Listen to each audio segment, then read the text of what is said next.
I am here to say very few things.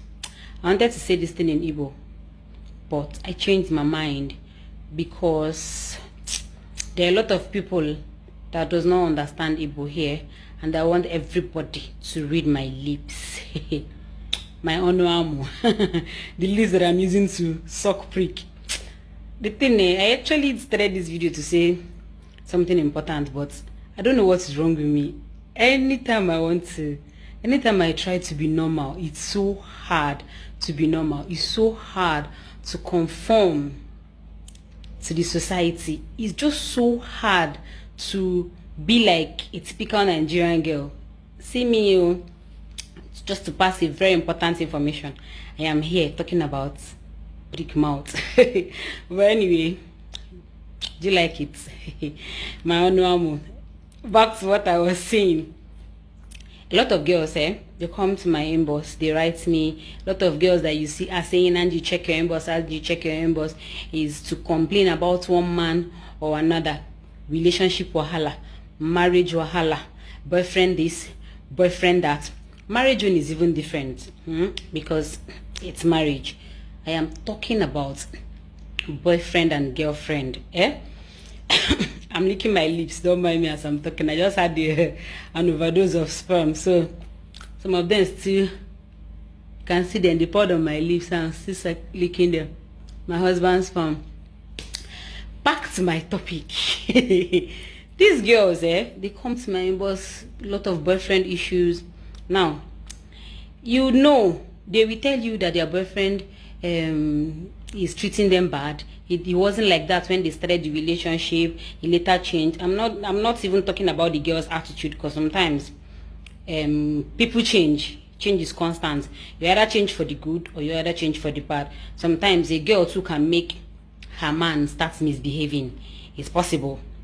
I'm not ruling that out, but that is not what I'm here to talk about. I am here to talk about the fact that in as much as I preach prick, I worship prick. Prick is my God. Your Bible says, in translation, it means, bring ye the God you want to serve. Whatever God you want to serve, serve. Don't impose your God on my God. You've said your own God. My own God is prick. I am serving prick. Amo. So I preach prick. I respect good men. I always talk about prick. You know why? Because I have a good prick in my life. So it does not necessarily mean prick per se. Do you understand? Sex is not the only thing that keeps a relationship or marriage. What I'm saying, why I call it prick is, prick represents the manhood. So him, generally, his entire manhood is good. He is a good man. He is a good man. Imagine having somebody that can strafe you with reckless abandon, knock you back, but he's not good. After knocking you today, tomorrow he's knocking Nkechi, next tomorrow he's knocking Okeke. So it doesn't make sense. So if you're talking about prick, like I always talk, I say worship prick. Make sure you're worshiping a good man's prick. Do you understand? Make sure you're worshiping somebody that will love you with reckless abandon. Somebody that you love equally, because this thing is reciprocal. You have to give it. You have to give and take. You have to give love to take love. Because if you don't give love, you won't take love. I love my husband with reckless abandon. Like I can literally die for him, and he knows that. Do you understand? So it's give and take, and the love for me too, the love he has for me too, is equal to mine. So you don't get somebody, you know, your sixth sense is telling you this guy is not good enough for you, this guy is not in love with you, this guy he's not okay, but because he has good prick, because no na like you born a bargain or borrow, because when he fucks you like this, you go mad. When he knocks you, it drives you fucking crazy. So because of that, you are blinded to all of his bad character. You're blinded to all of his bad sides. Every day your sixth sense will be telling you, leave this guy. I see no future with him. I see nothing, no success, no progress with him. This guy is just pulling me down. But no, your brain knows that this guy is wrong for you, but your Toto will not allow you be great.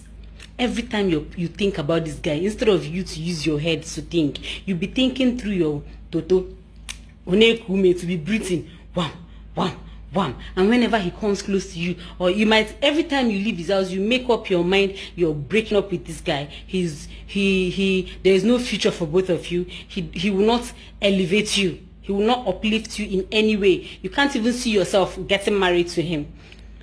Immediately he calls you, or immediately your pussy starts to breathe, you throw, or you say, this last one, after this last one, I'll break up with him. So girls, every time, don't always think about with your pussy. Think with your head, because most times there is never a time that Toto will tell you the right answer. Toto never has the right answer. Control your Toto with your brain. Use your brain to minister unto your Toto.